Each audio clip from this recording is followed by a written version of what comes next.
Setelah manuver politik semakin intens ditunjukkan jelang semakin dekatnya pendaftaran untuk Pilpres 2024.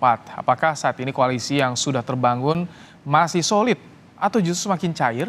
Kita akan bahas bersama dengan pengamat komunikasi politik Karim Suryadi. Selamat sore, Prof. Karim. Selamat sore, Rahmat.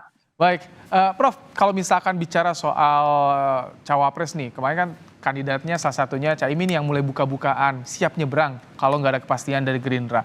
Ini apakah bisa dibaca sebagai bahwa capres ini pengaruhnya bisa berimbas juga ke koalisi, Prof? Ya, begini.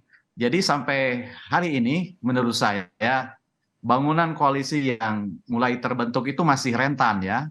Jadi tidak baik-baik saja, tidak juga solid gitu, rentan. Kenapa? Karena masih tersandung pada persyaratan yang pertama, yakni soal bagaimana menemukan meeting point antara cawapres yang akan diusung. Dan lucunya, cawapres itu masih terbatas. Apakah kalau saya masuk yang lain lari, atau misalnya ketika yang lain dicalonkan, saya akan tetap atau lari.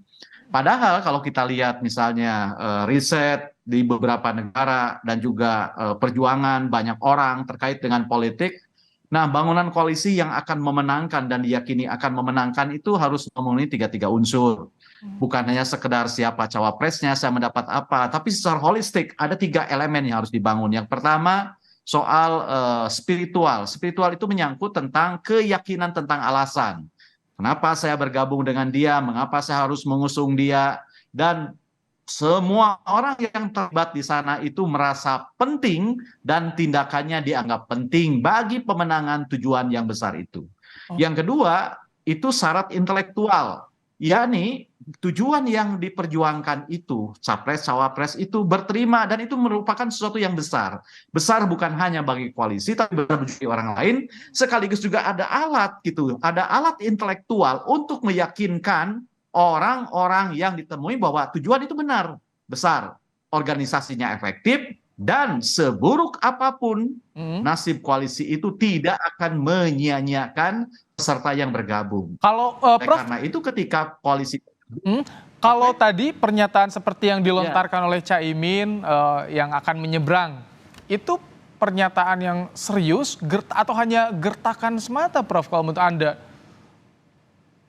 Ya, ini menyangkut yang pertama tadi, menyangkut yang ketiga yang belum saya sebut. Jadi yang pertama itu spiritual, yang kedua intelektual, yang ketiga itu soal material. Jadi aspek material itu mensyaratkan bahwa koalisi itu akan terbangun ketika pihak-pihak yang bergabung itu akan mendapatkan kesepakatan yang adil. Nah, kesepakatan yang adil itu apakah misalnya sharing of powers, atau misalnya kalau tidak power sebagai cawapres apakah di menteri atau di lain gitu ya. Sebab bagaimanapun itu akan dibangun berdasarkan konsensus, berdasarkan kompromi. Akhirnya apa? Akhirnya akan bagi-bagi insentif. Nah, oleh karena itu maka koalisi bukan hanya harus punya senjata berupa sumber dana, sumber daya gitu ya. Tetapi harus ada kesepakatan di antara mereka bahwa mereka akan mendapatkan kesepakatan yang adil dan ada perbaikan dalam kehidupan dan kinerja. Dalam hal ini bukan hanya kebutuhan pribadi gitu ya, karena yang bergabung itu adalah partai politik, maka partai politik yang bergabung akan menikmati kebaikan yang diciptakan oleh koalisi itu, sekaligus juga mendapatkan kepastian dan penghargaan yang sama. Jadi yang dikatakan tadi itu menyangkut aspek material berupa, ya kalau tadi kan jelas ya, apakah saya akan mendapatkan hal baru di PKD Gerindra, atau ketika saya mendapatkan hal yang baru, tawaran baru di PDP, saya tuh akan beralih gitu ya. Artinya apa? Artinya saya bilang rentan karena apa? Karena kesepakatan di antara mitra koalisi tentang apa yang akan mereka dapatkan, itu kan belum clear benar. Belum berterima antara pihak-pihak yang akan bergabung. Sebutlah misalnya antara Gerindra dengan PKB, tetapi kan ada PAN yang mau masuk. Kalau PAN misalnya bawa Erick Thohir, apakah Muhaimin Iskandar akan menerima gitu ya? Kalau misalnya Erick Thohir jadi lalu Muhaimin Iskandar menerima apa? Jadi ini soal distribusi yang paling dasar, pelajaran ilmu politik yang paling dasar. Yakni politik itu adalah apa, mendapat siapa, mendapat apa, kapan dan bagaimana. Ini masih pada taraf itu. Maka saya bilang nasib koalisi sampai hari ini semuanya masih rentan. Salah satu yang disorot partai politik yang belum menentukan sikap nih, Prof. Karim, Golkar. Bagaimana Anda melihat ini rencana apa sih yang sedang dibangun oleh Golkar? Ini kan menunggu juga, ada pengaruh juga tentu nanti kepada koalisi yang ada saat ini, Prof. Karim. Itu menarik. Golkar itu saya bilang Golkar itu seperti maaf ya, seperti Arsenal di Liga Inggris gitu. Di awal-awal shoot gitu naik gitu. Tokoh-tokohnya banyak, yang hebat banyak, jejaring organisasi sudah luas gitu, budaya organisasinya sudah mapan. Tapi entahlah 2019 gitu ya, dia pemilik suara kedua, tapi nasibnya tidak menentu. Nah sekarang juga seperti itu.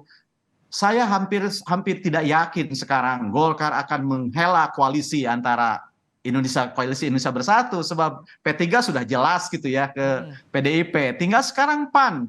Kalau PAN misalnya ke Gerindra, apakah Golkar akan sendirian juga tidak mungkin. Jadi memang Golkar masih bisa berayun kemana-mana. Saya bilang mengapa berayun kemana-mana? Karena secara ideologis nggak ada masalah. Baik dengan Demokrat, Golkar nggak ada masalah karena Demokrat adalah alumni Golkar. Dengan Gerindra juga tidak ada masalah begitu ya. Kemudian dengan PDIP meskipun belakangan tidak pernah berkoalisi gitu ya. Tapi kan secara ideologis nggak ada masalah. Jadi menurut saya sekali lagi ini akan kembali kepada insentif politik macam apa yang mereka terima. Dan kalau bergabung itu akan memberikan keseimbangan tiket sebesar apa. Itu akan dihitung, sebab menerima atau tidak menerima partai politik sebagai peserta koalisi baru, itu akan dihitung antara insentif politik yang harus diberikan kepada dia dan balancing tiket yang akan dia berikan kepada koalisi itu. Sebab koalisi bukan hanya penjumlahan partai, sebab tidak ada relevansinya. Semakin besar jumlah yang berkoalisi itu akan menang, nggak ada. Bukan jaminan ya. Indonesia baik pilpres maupun pilkada nggak ada gitu ya. Baik, yang ada dan menentukan itu keyakinan dengan pasangan calon dan kinerja dari mesin politik serta keberterimaan masyarakat begitu. Prof, kalau misalkan sosok kandidat seperti Caimin, Erlangga ya sebagai ketua umum partai politik ini memiliki daya tawar yang lebih kuat tidak dibandingkan dengan sosok lain yang non partai atau bukan darah biru di partai, Prof, untuk cawapres? Nah sebenarnya kan istilah darah biru itu hanya berlaku bagi partai tertentu dan itu untuk kalangan internal gitu ya. Untuk kalangan internal memang darah biru putra mahkota itu berlaku ya. Tetapi bagi masyarakat tidak sesungguhnya. Justru masyarakat ingin melihat bahwa egalitarianisme, apalagi misalnya jejak Joko Widodo yang bukan darah biru partai, dia bukan darah biru partai, bukan darah biru penguasa partai, bukan orang yang menduduki struktur penting di partai politik menang.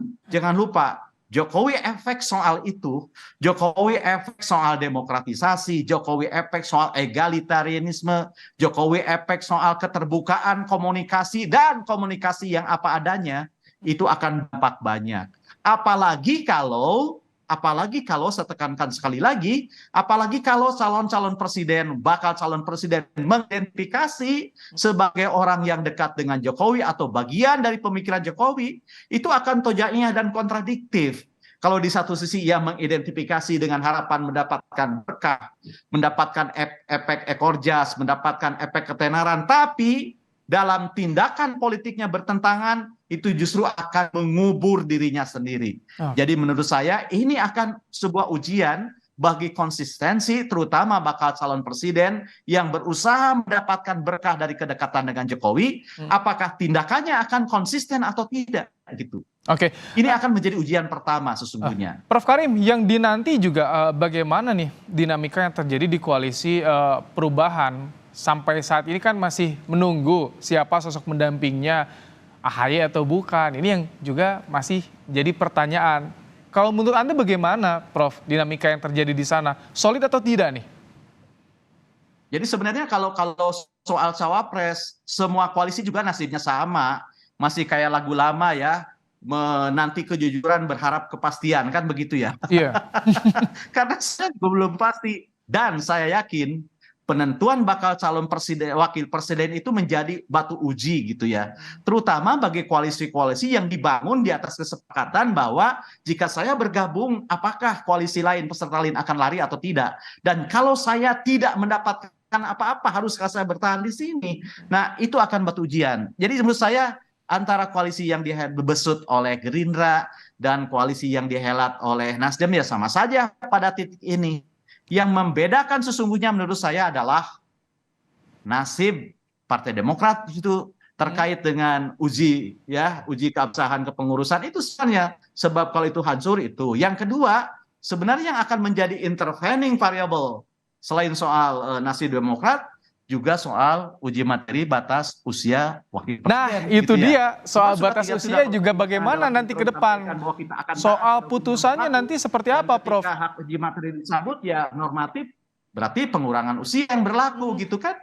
Jadi itu sebenarnya intervening variabelnya bukan yang lain-lain begitu. Itu Dan kalau bisa misalkan jadi, nanti MK sudah memutus, apakah bakal memunculkan nama-nama baru di peta bursa cawapres nanti, Prof? saya tidak bisa menduga, tetapi tidak ada alasan untuk tidak. Coba misalnya kita bisa bercermin ya, ketika masa pencalonan wali kota, bupati, gubernur, wakil gubernur, partai sudah punya mekanisme. Dan ketika ada partai sudah menutup mekanisme di daerah, komunikasi kan bisa dilangsungkan dengan pusat gitu loh.